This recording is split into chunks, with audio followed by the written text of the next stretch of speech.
வாழ்க்கையில ஒண்ணு தெரிஞ்சுக்கொள்ளுங்க, ஒவ்வொருத்தருக்கு கர்த்தர் ஒண்ணு கொடுத்து வச்சிருக்கிறார். தென்னை மரத்துக்கு வேற உயரம், மாமரத்துக்கு வேற உயரம். தென்னை மரம் அகலமாகாது, மாமரம் அகலமாகும். மாமரம் நினைக்க கூடாது, தென்னை மரம் எவ்வளவு உயரமா இருக்கு, நாமளும் உயரமா இருந்தா எவ்வளவு நல்லா இருக்கும். கர்த்தர் இன்னும் கொஞ்சம் ஹைட் கொடுத்திருக்கலாமே. இவன் ஆண்டவருக்கு ஆல்ட்ரேஷன் சொல்றான். அவருக்கு தெரியும் இந்த ஹைட் தான் உனக்கு நல்லது. ஏன்னா இந்த ஹைட்டை வச்சுக்கிட்டே நீ இந்த ஆட்டம் ஆடுறிய, இன்னும் 1.5 அடி மட்டும் உனக்கு நான் அதிகமா கொடுத்திருந்தா நீ இன்னும் ஆட்டம் ஆடுவேன்னு யாருக்கு தெரியும்? ஆண்டவருக்கு தெரியும். அது கலரா இருக்கட்டும், உயரமா இருக்கட்டும், படிப்பா இருக்கட்டும், ஞானமா இருக்கட்டும், யார் யாருக்கு என்ன தேவை என்பதை கர்த்தர் அறிந்திருக்கிறார்.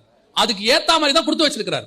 நாம என்ன செய்யறோம் தெரியுமா? இன்னும் கொஞ்சம் இருந்தா நல்லா இருக்கும், இன்னும் கொஞ்சம் இருந்தா நல்லா இருக்கும். ஒரு படி மேல போய் அவனுக்கு எப்படி இவ்வளவு இருக்குது? சிலர் சொல்லுவாங்க ஆண்டவர் வேணும்ட்டே செய்வாரு. ஆபீஸ்ல பாத்தீங்கன்னா உங்களை விட குவாலிஃபிகேஷன் கம்மியா இருக்கிறோம் நமக்கு மேல உட்காந்துருப்பான். நமக்கு மேல உட்காந்துருப்பாரு, உட்காந்துக்கிட்டு நம்மளை கொஸ்டின் பண்ணுவாரு. நமக்கு எப்படி இருக்கும் தெரியுமா? இவன்லாம் என்ன கேள்வி கேட்கறான்? கர்த்தர் தான் உட்கார வச்சிருக்காரு, அவர் தான் உட்கார வச்சிருக்காரு. நமக்கு மேல துரைத்தனங்களை உண்டாக்குனது யாரு?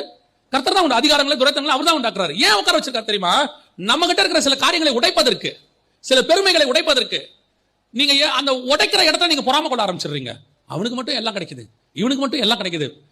யாருக்கு என்ன கிடைக்குதோ கிடைச்சிட்டு போட்டோம். எனக்கு கர்த்தர் என்ன நியமிச்சாரோ அது எனக்கு கண்டிப்பாய் கிடைக்கும். அதை வச்சுக்கிட்டு நம்ம சாட்டிஸ்பாக்சனா இருக்கணும்.